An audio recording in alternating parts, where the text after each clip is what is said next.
Hallo und herzlich willkommen zu einem weiteren Video von Togo Reisemobile.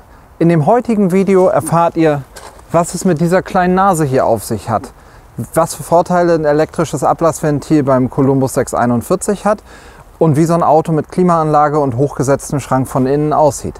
Das alles und alle Details zum Columbus 641 zeige ich euch heute in diesem wunderschönen Video.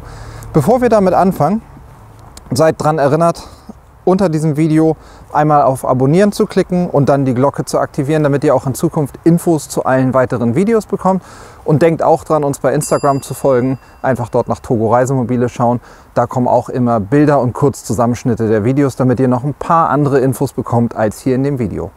Heute erstmal viel Spaß beim Westfalia Columbus 641 aus dem Modelljahr 2021.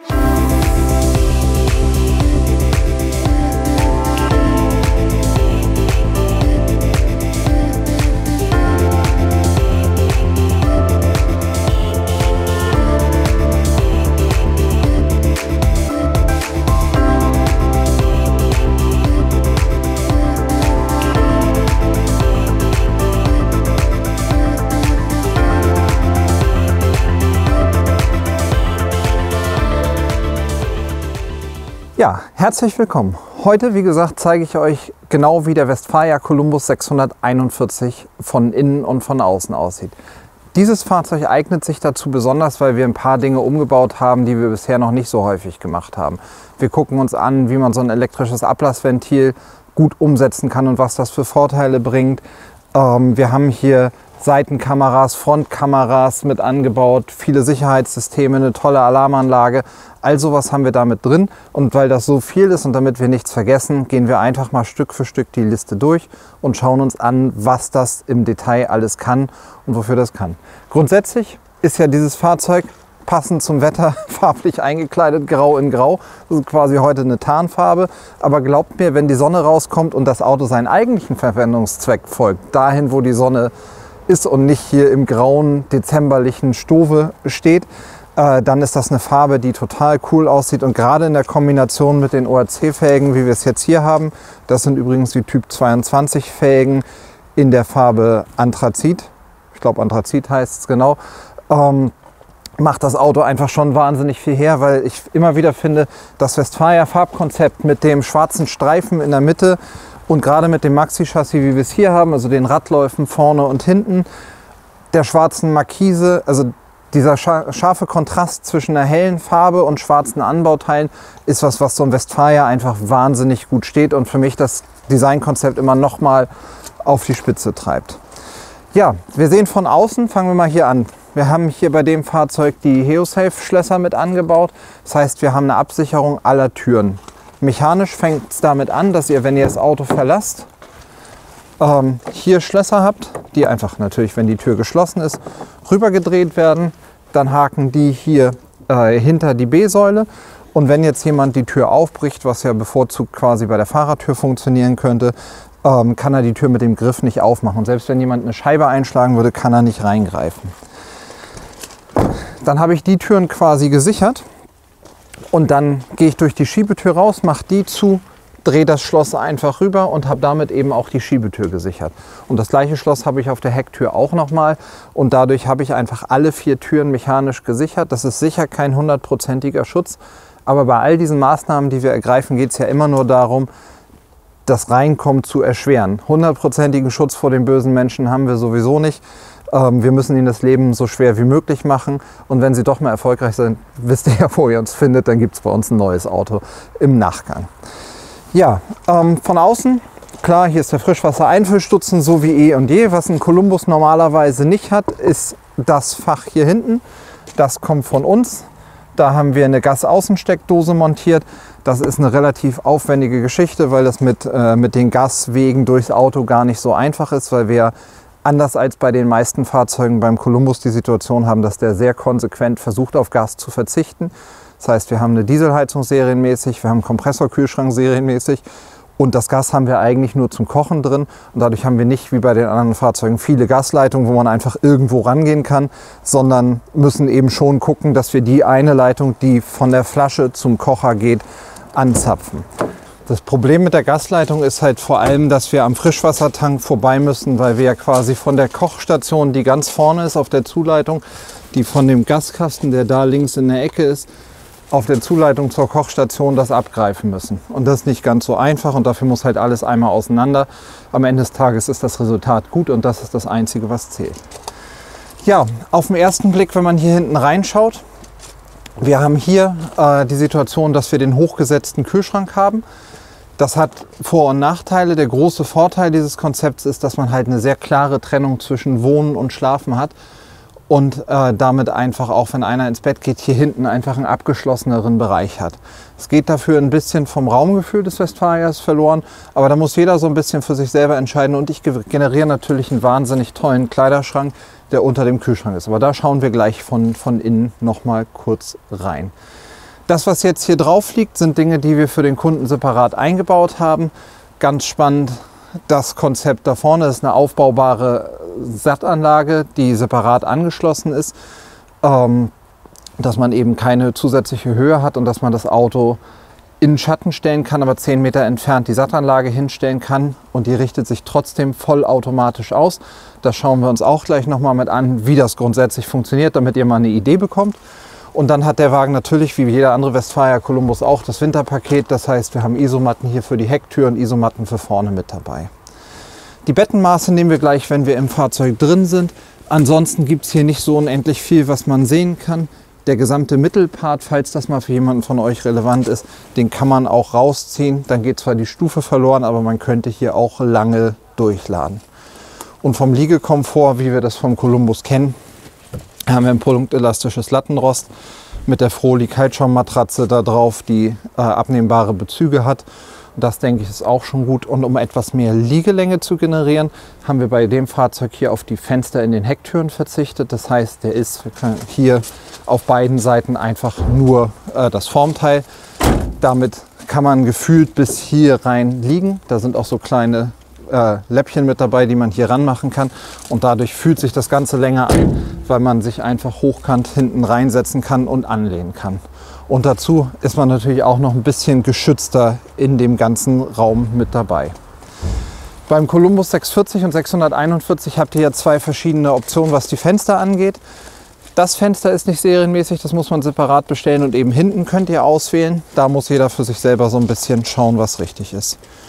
Zusätzlich haben wir hier die Außensteckdose vom Strom und die Toilette und da hole ich uns jetzt mal den Schlüssel mit dazu. Und jetzt schließen wir mal die Sattanlage an, damit ihr mal seht, wie die Sattanlage sich ausrichtet. Das ist nämlich ein total spannendes Konzept. So eine mobile Satteinheit, wie wir sie jetzt hier genommen haben, besteht aus 3 Teilen. Wir haben einmal das Dreibein, dann haben wir die obere Einheit, die im Prinzip hier nur die Motoreinheit, die Schüssel und das LMB vorne ist. Und in dem Fall, was ich ganz clever finde, ein separates Steuerteil. Die Idee ist nämlich, wenn das Ding irgendwo steht, kann man das einfach abziehen, mit reinnehmen und so hat die Anlage keinen Wert für irgendjemanden, der sie mitnehmen wollen würde. Wir haben jetzt bewusst, ihr müsst euch jetzt einfach vorstellen, das Sattkabel ist hier angeschlossen und ist drüben am Auto angeschlossen und die Bedienung ist ganz einfach, wie eine vollautomatische Sattanlage. Wir stecken einfach das Bedienteil rein, drücken einmal auf Start bzw. Einschalten. Dann dauert das einen ganz kleinen Augenblick. Er fährt jetzt ganz in Ruhe hoch, macht das alles, ist ja im Prinzip ein kleiner Computer. Fasziniert mich sowieso ungemein, dass das funktioniert. Sagt mir die ganzen Firmware-Versionen, startet das alles und wenn er damit fertig ist, genau, sagt er mir noch einmal, dass ich das LMB richtig eingestellt haben soll. Das habe ich gemacht. Und dann drücke ich jetzt hier einfach auf Start und dann sagt er, Astra 19.2 oder wie er heißt, suchen wir, kalibriert sich einmal kurz, das heißt, er findet für sich raus, in welcher Position er gerade auf dem Dreibein steht und dann geht das irgendwann los. Jetzt guckt er einmal Elevation, also wie er von der Neigung steht, damit er weiß, von wo der Widerstand ist, von wo er anfangen muss zu suchen. Und jetzt dreht er sich ein bisschen wild in der Zeit und wir können mal, das ist ein guter Punkt, wir können mal die Zeit stoppen. Ich stoppe mal die Zeit. Zeit läuft. Und jetzt lassen wir den mal suchen. Wir wissen, dass der Satellit ungefähr da drüben irgendwo ist und gucken mal, ob er ihn findet. Jetzt Kalibrierung ist abgeschlossen und jetzt fängt er an mit der richtigen Suche. Gut, was sind die Vor- und die Nachteile von so einem System? Während der Sucht können wir da ja kurz uns drüber unterhalten. Einerseits eben, ihr stellt euch vor, da steht ihr unterm Baum. Das Ding hat trotzdem freien Blick zum Satelliten. Das ist sicherlich der Kernvorteil. Es ist deutlich günstiger als eine fest aufgebaute Sat-Antenne, weil er für uns nicht der ganze Aufwand auf dem Dach anfällt. Und in dem Fall hier ist es so, dass wir den Wagen mit der Klimaanlage, mit 2 großen Solarmodulen, mit den zusätzlichen Dachhauben, mit der Markise auch gar nicht mehr so viel Platz auf dem Dach ist und man damit einfach vieles spart. Und ganz netter Nebeneffekt hier, wir sparen natürlich auch die Höhe der Sat-Anlage. Das heißt, es muss nichts umgebaut und gemacht werden am Carport, wenn das mal knapp ist. Der Nachteil von dem System ist natürlich, ihr müsst es auf- und abbauen. Es könnte theoretisch geklaut werden, wenn jetzt kein bewachter Stellplatz ist. Und ihr habt natürlich die Tasche mit im Stauraum, um die man sich in irgendeiner Art und Weise eben auch noch kümmern muss. Ja, so, wir lassen den mal in Ruhe rödeln. Ich lasse hier die Zeit weiterlaufen und dann sage ich euch gleich mal, wie lange das gedauert hat.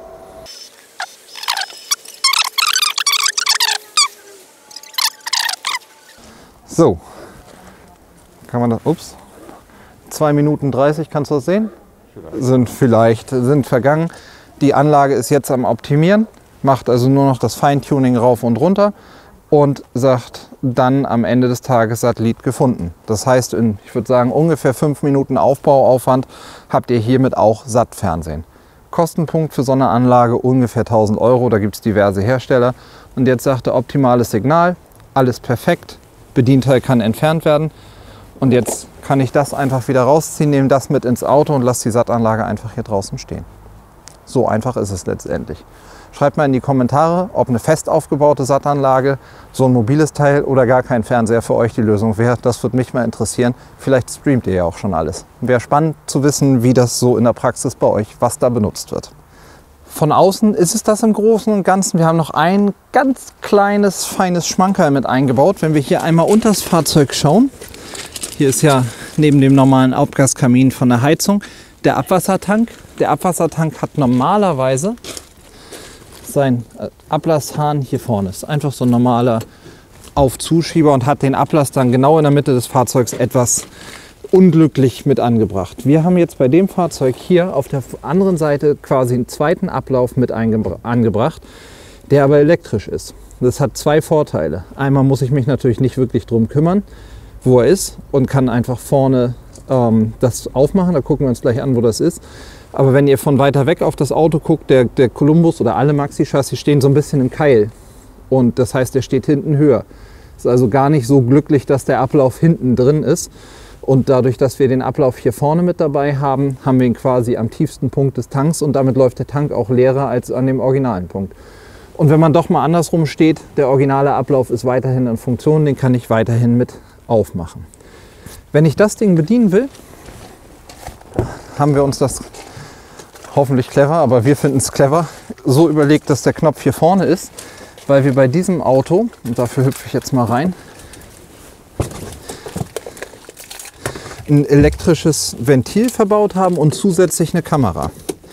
Das heißt, wenn ihr wirklich auf dem Stellplatz steht und irgendwo seid, dann habt ihr hier den Hahn zu öffnen, aufzumachen oder zuzumachen. Der läuft dann einfach in seine Endposition.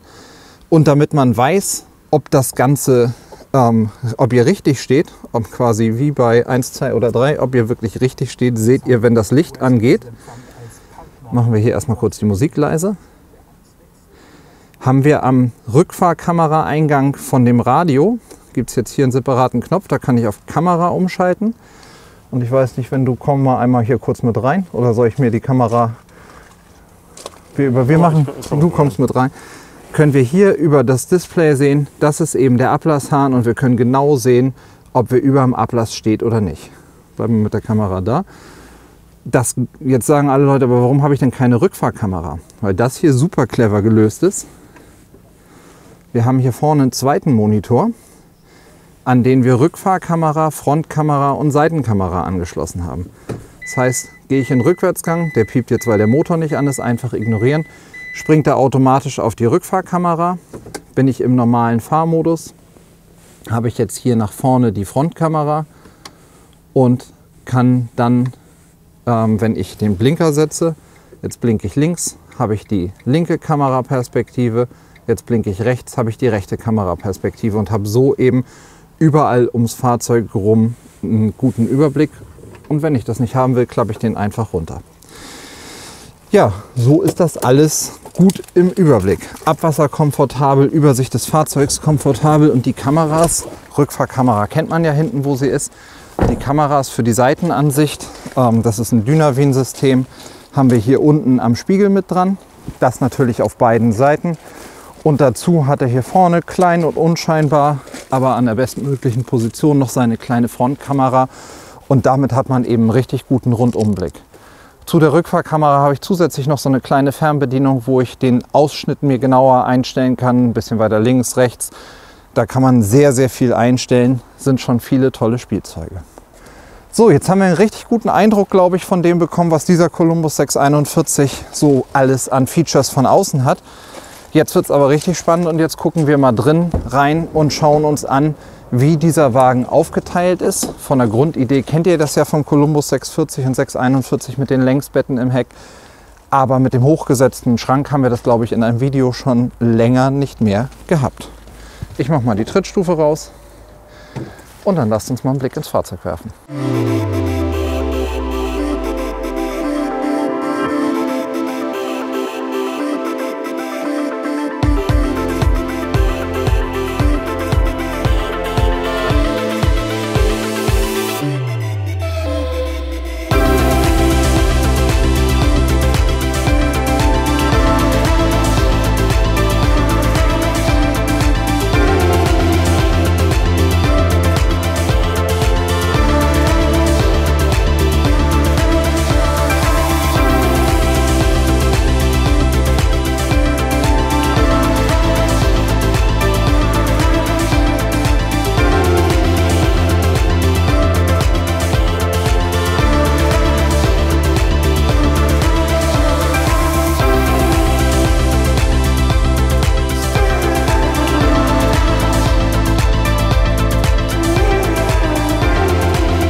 Ja, herzlich willkommen im Columbus 640, 641.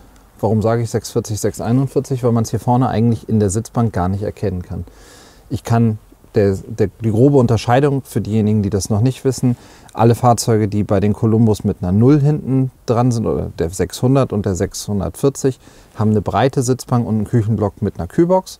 Und der 601er und der 641er, wo wir hier drin sind, haben eine schmalere Sitzbank und einen klassischen Küchenblock mit Kühlschrank. Beim 601er habe ich immer serienmäßig die schmale Bank. Da kann ich auch keine andere haben. Beim 600er kann ich aber wählen zwischen den beiden verschiedenen Bankvarianten. Das hat beides Vor- und Nachteile. In beiden Fällen ist aber die Sitzbank echt einer der geilsten Plätze, die man in so einem Wohnmobil haben kann. Es ist gemütlich, es ist im Prinzip eine Sitzbank wie im Pkw. Also ich kann mir hier vorstellen, dass ich jetzt, wenn jemand, dem ich vertraue, dort vorne fährt, ich bin nicht der allerbeste Beifahrer, aber stelle ich mir mal vor, da sitzt jemand, mit dem ich gerne mitfahre, dann kann ich mir vom Sitzkomfort super gut vorstellen, von hier bis München zu fahren, und zwar ohne größere Pause. Und das sogar auch mit einem Nebensitzer. Dazu hat die Sitzbank Isofix-Befestigungspunkte. Ich kann hier ein großartiges Bett draus machen. Also es ist einfach vom Sitzkomfort toll. Und auch wenn ich irgendwo angekommen bin, dann habe ich mit den gedrehten Sitzen hier vorne auch in meinen Augen eine großzügige und schöne Sitzgruppe. Damit wir hier die Faktenlage gleich mal als erstes checken. Wir haben hier auf Tischhöhe von der Bank bis zur B-Säule 96 cm und hier oben an dem Knickpunkt etwas über 1,30 Meter. Das dürften sehr, sehr gute Werte sein im Vergleich zu den meisten Fahrzeugen, und es spiegelt sich eigentlich auch in dem gesamten Raumgefühl wider. Wir haben ja hier, normalerweise geht ja hier direkt die Schrankwand hoch bei den meisten Fahrzeugen. Wir haben jetzt hier den Fernseher noch mit dahinter, und ich habe trotzdem ausreichend Platz, um das hier für mich, also der Fernseher fühlt sich nicht eng an mir dran an. Und so kann ich mir schon vorstellen, dass man hier sich das gemütlich machen kann. Der Wagen hier ist jetzt mit dem Schwenktisch ausgestattet. Das heißt, er hat zusätzlich noch die klappbare Arbeitsplatte.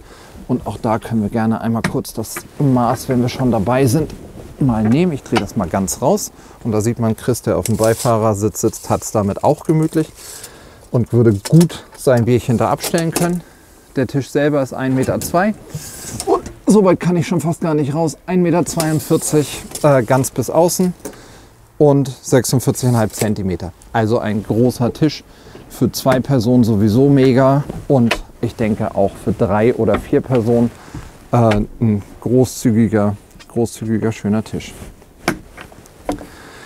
Wenn ich den Tisch nicht brauche oder hier das Bett bauen will, dann kann ich den einfach rausnehmen und bei den meisten Westfalia-Modellen habe ich da oben in der Ablage einen festen Platz. Hier ist es so, dass wir jetzt über der Sitzgruppe die große Dachhaube bestellt haben. Das heißt die 70 x 50 von der Größenordnung. Serienmäßig wäre da eigentlich eine 40 x 40 Dachhaube. Ja, bevor wir uns hier den weiteren Details widmen, vielleicht ein kurzer Schwenk zum Thema Gewichte. Wenn ich einen Columbus 640 oder 41 habe, mit Maxi-Chassis, mit großem Motor, mit Automatikgetriebe, mit hochgesetztem Kühlschrank, mit Markise, mit den großen Felgen, mit allem, was gut, teuer und eben leider auch schwer ist, dann kann ich den Wagen zwar als 3,5 Tonner zulassen, mir muss aber klar sein, dass ich auf der Grenze oder darüber hinweg bin. Dieser Wagen wird jetzt auch aufgelastet und dann ist das Thema Gewicht sicherlich kein Problem mehr. So wie er hier steht, hat er, denke ich, eine Masse im fahrbereiten Zustand irgendwo zwischen 3.300 und 3.350 Kilo. Wobei man zur Verteidigung von Westfalia immer einmal mit dazu sagen muss, Masse im fahrbereiten Zustand in dem jetzigen Prospekt, das wird in Kürze geändert werden, ist noch mit einem vollen Frischwassertank. Das heißt, wir haben die vollen 100 Liter Frischwasser damit reingerechnet. Da bedienen sich ja die meisten Hersteller so einen kleinen Kniff und sagen, wir machen eine Fahrfüllung und deswegen rechnen wir nur 20 Liter rein. Also wenn ihr Gewichte der Fahrzeuge vergleicht, dann müsst ihr euch intensiv damit auseinandersetzen, was ist denn bei dem einzelnen Hersteller mit dabei, damit es ein fairer Vergleich wird. Dass aber ein Westfalia Columbus mit seiner Fußbodenheizung, mit so einer Wahnsinnsbank, mit so einem Schwenkbeschlag, mit einer insgesamt tollen Ausstattung und auch sehr hochwertigen Möbelbau hier überall nicht zu den Leichtgewichten zählt, ist, glaube ich, dann auch kein Geheimnis. Ja, die Fußbodenheizung ist halt der absolute Wahnsinn. Ich habe das in so vielen Videos schon gesagt. Wenn man in den Übergangsjahreszeiten unterwegs ist und wir werden jetzt den Wagen zum Ende der Woche ausliefern, wir haben Anfang Dezember und die Kunden können im Prinzip losfahren und du kannst hier barfuß drin durch die Gegend fahren, weil wirklich von vorne bis hinten der Fußboden wie zu Hause komplett mit beheizt wird. Da sind Heizschlaufen mit drin, wir haben ja eine Warmwasserheizung im Columbus und die wird erhitzt und damit habt ihr im Prinzip die Schlaufen, wie man das von einer normalen Fußbodenheizung zu Hause kennt, also keine elektrische Lösung, die funktioniert freistehend, ohne Netzstromanschluss. Der Wagen hat immer und überall eine Fußbodenheizung. Weil es bei den meisten Fahrzeugen, die auch mit Fußbodenheizung werben, sind das dann Heizlösungen, die irgendwie auf 12 Volt oder 230 Volt basieren. Und da habt ihr natürlich immer den begrenzenden Faktor, wie weit kommt ihr mit dem Strom, der an Bord ist. Und dadurch, dass wir hier beim Columbus eine Dieselheizung haben, die Trägerflüssigkeit quasi erwärmt und das damit dann verteilt, könnt ihr mehr oder weniger unbegrenzt stehen. Zusätzlich zu der Fußbodenheizung gibt es verschiedene Heizkörper im Fahrzeug, damit man das insgesamt auch schön warm bekommt. Und das Tolle an so einer Warmwasserheizung ist, dass ihr eine indirekte Wärme habt. Das heißt, ihr beheizt mehr oder weniger den Möbelbau und der gibt dann die Wärme mit ab. Anders als bei einer Luftheizung, wo quasi die Luft erwärmt wird und damit ein bisschen trockener wird. Funktioniert natürlich auch hervorragend, aber das so für die kleinen Unterschiede. Von der Stehhöhe, ich nehme mir mal kurz mein Messer hier, wenn ich mich vor der Sitzbank hier hinstelle, das dürfte grob geschätzt 1,90 sein. Wir haben hier, misst du, 1,89 Stehhöhe. Das ist für die meisten Leute dicke ausreichend. Und falls ihr ein Auto mit mehr Stehhöhe haben wollt, ich sag mal, in dieser Preis- und Qualitätsklasse wäre der Lastrada Avanti EB sicherlich eine tolle Variante für euch, der auf dem H3-Kasten aufbaut. Da verlinken wir euch mal ein Video oben in der Ecke. Und von Pösse gibt es den Road Cruiser und den Road Cruiser XL und den Pösse Road Cruiser Revolution, die auch beide hohe Autos haben mit sehr viel Stehhöhe. Ja, gegenüber von der Sitzgruppe habt ihr hier den Küchenblock. Und da sieht man im Prinzip auch schon den Unterschied, wo ihr die Wahl beim 641er habt. Dieser Wagen hat jetzt den Kühlschrank hier hochgesetzt und damit habe ich hier im Prinzip den Küchenblock etwas kleiner, nicht so unendlich viel Arbeitsfläche. Dadurch, dass ich aber den Kühlschrank hochsetze, habt ihr zusätzlich hier unten den Kleiderschrank mit dabei als echten zusätzlichen Stauraum. Und darüber, und das ist der zweite nette Nebeneffekt, den Kühlschrank absolut auf Augenhöhe und damit total komfortabel zu be- und zu entladen. Das ist ja fast so, wie man eine Küche zu Hause einbaut. Da leidet aber dann im Umkehrschluss eben die Arbeitsfläche drüber. Wer das jetzt nicht wollen würde, kann den Kühlschrank auch hier unten bekommen. Dann habt ihr hier oben eine durchgehende Arbeitsfläche. Von der Aufteilung des Küchenblocks haben wir, die brauchen wir gleich auch noch mal kurz, Besteckschublade und darunter einfach 3 schöne große Schubladen. Die brauchen wir jetzt ja nicht alle aufmachen. Oder machen wir sie doch auf? Wir machen sie doch auf, damit wir es komplett haben. Einmal hier unten und einmal ganz unten. Alle hier vorne mit so einer kleinen, ich sage jetzt mal toten Ecke von der Seite.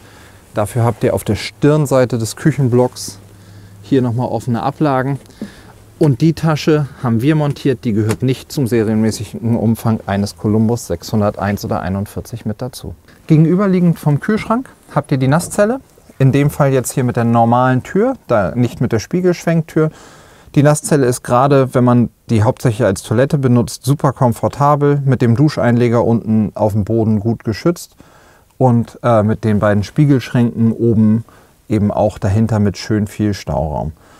Wenn geduscht wird, dann einfach den Duschvorhang zum Gang nur reinknöpfen. Damit habt ihr keinen umlaufenden Duschvorhang und damit hat dieser anschmiegsame Effekt des Duschvorhangs findet damit kaum statt.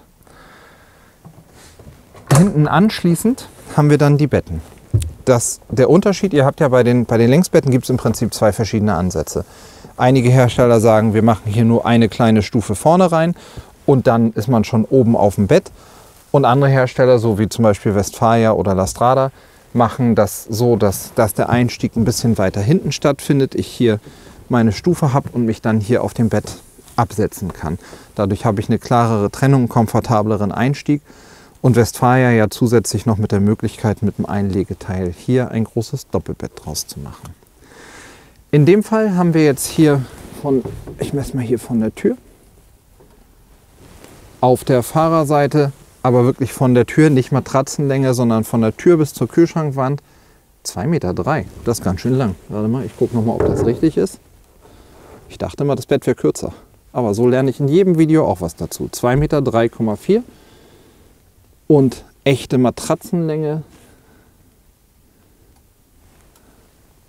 1,95. Also durchaus ein echtes Bett. Auf der Beifahrerseite haben wir von der Wand hinten 1,86, das ist ein bisschen kürzer.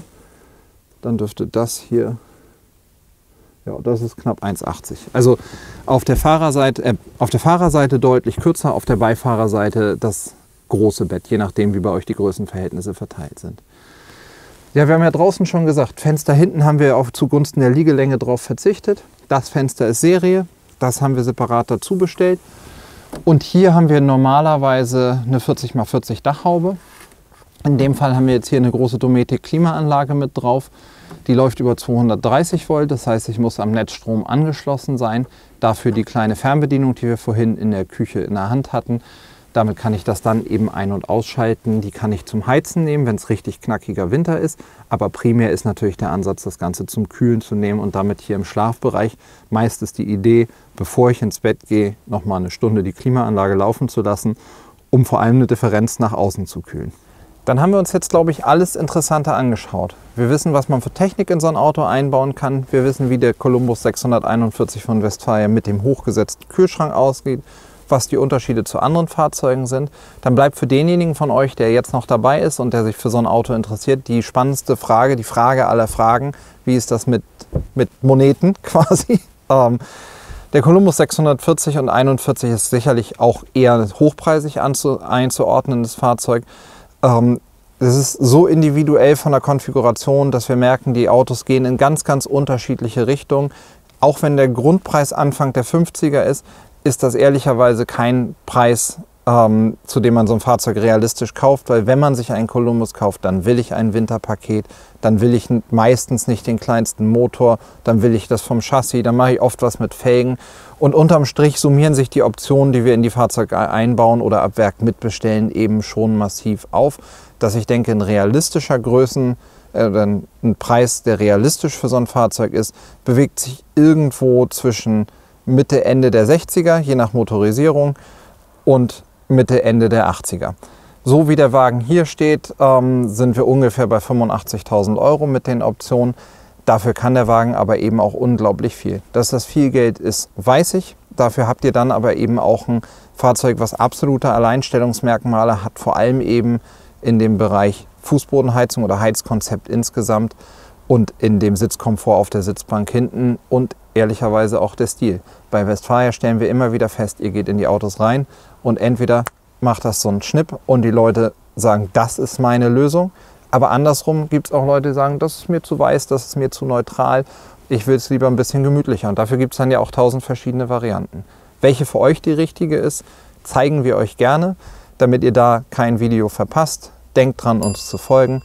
Ich freue mich auf jeden Fall auf euch in den nächsten Videos. Hoffe, dass ihr einen guten Eindruck vom Westfalia Columbus 641 bekommen habt und wünsche euch viel Spaß. Lasst euch von dem dunklen Wetter nicht unterkriegen.